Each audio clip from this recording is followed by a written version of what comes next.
Assalamualaikum warahmatullahi wabarakatuh. Nama saya Febriantono dari kelas 2018A. Saya akan mempresentasikan hasil proposal yang berjudul Problematika RUU Omnibus Law tentang ketahanan keluarga. Yang pertama, latar belakang. Konsep Omnibus Law ini merupakan konsep yang baru digunakan dalam sistem perundang-undangan di Indonesia. Sistem ini biasanya disebut UU Sapu Jagat karena dapat menggantikan beberapa norma UU. Selain itu, konsep ini sebagai pemangkas beberapa norma yang dianggap tidak sesuai dengan perkembangan zaman, sehingga dapat disimpulkan bahwa Omnibus Law adalah hukum yang mengatur semua hal di dalam satu bidang. Kemudian di tengah pro kontra Omnibus Law dikejutkan dengan adanya RUU Halu.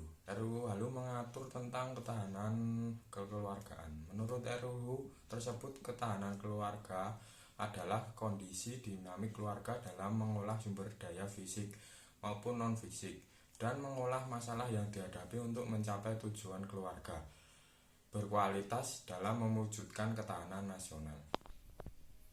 Dari latar belakang tersebut terdapat rumusan masalah. Jadi dari penjelasan latar belakang tersebut, rumusan masalahnya adalah problematika lahirnya RUU Omnibus Law. Ketahanan keluarga ditinjau dalam perspektif hukum dan konstitusi. Selanjutnya, metode penelitian. Penyusunan naskah akademik rancangan undang-undang tentang ketahanan keluarga dilakukan melalui studi keperpustakaan dengan menelaah berbagai data sekunder. Selain itu juga dilakukan pengumpulan masukan dari pakar dan pemangku kepentingan melalui diskusi terpumpun.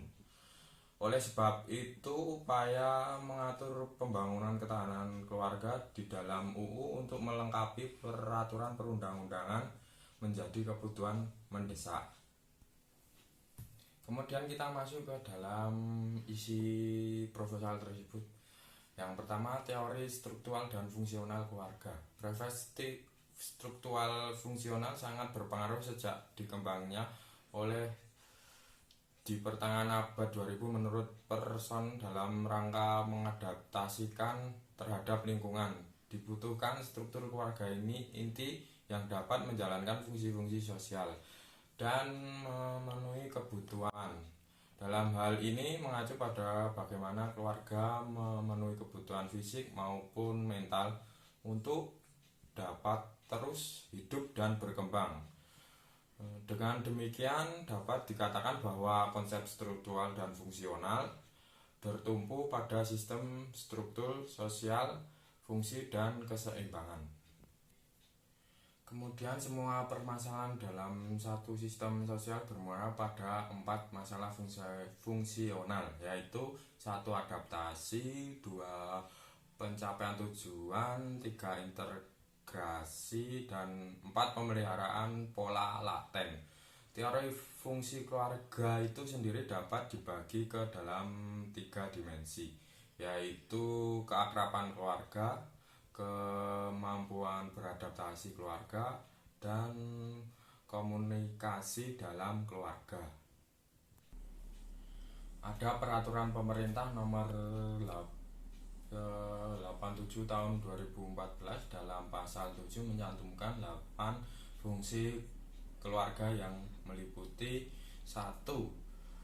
Fungsi keagamaan. Fungsi keluarga sebagai tempat pertama seorang anak mengenal dan menanamkan serta mengembangkan nilai-nilai agama. 2.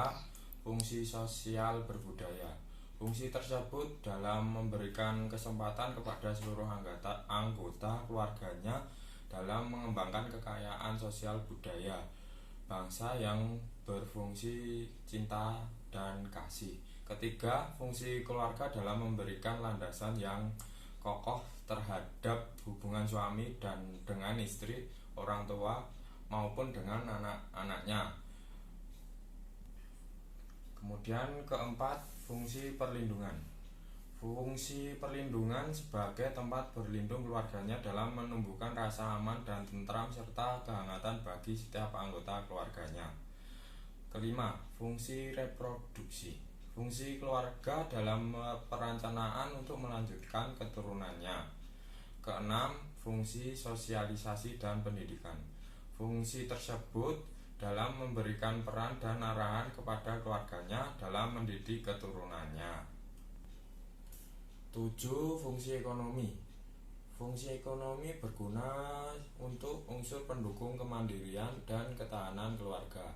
8. Fungsi pembinaan lingkungan. Fungsi keluarga dalam memberikan kemampuan kepada setiap anggota keluarganya sehingga dapat menempatkan diri secara serasi, selaras, dan seimbang. Selanjutnya B. Konsep ketahanan keluarga.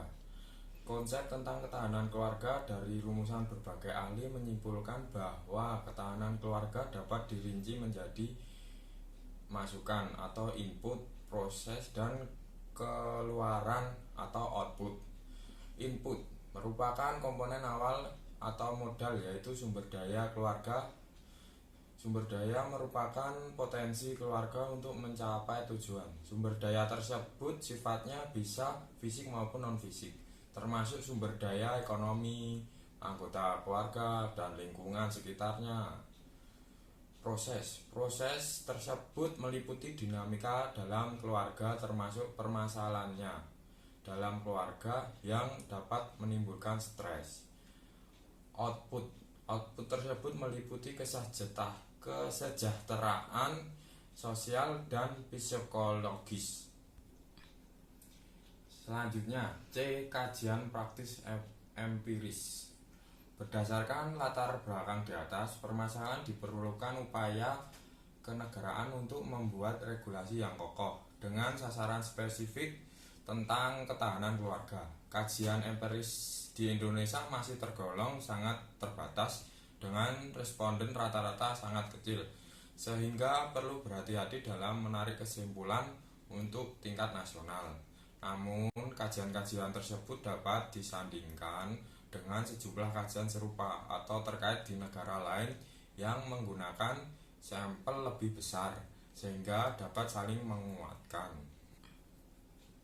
Dari teori di atas, kesimpulannya, naskah akademik rancangan undang-undang tentang ketahanan keluarga ini berisi landasan fisiologi mengenai kajian teoretik, praktik, empirik, dan asas-asas pengaturan ketahanan keluarga, dan uraian mengenai peraturan perundang-undangan yang terkait dengan usulan peraturan tersebut, yang menjadi dasar bahwa usulan pengaturan atas tatanan dan segala kegiatan dalam tatanan ketahanan keluarga dalam bentuk paparan mengenai jangkauan, arah pengaturan, dan ruang lingkup materi muatan yang akan termuat dalam rancangan undang-undang tentang ketahanan keluarga tersebut. Demikian proposal yang dapat saya sampaikan. Jika kurang lebihnya saya mohon maaf sebesar-besarnya. Terima kasih dan wassalamualaikum warahmatullahi wabarakatuh.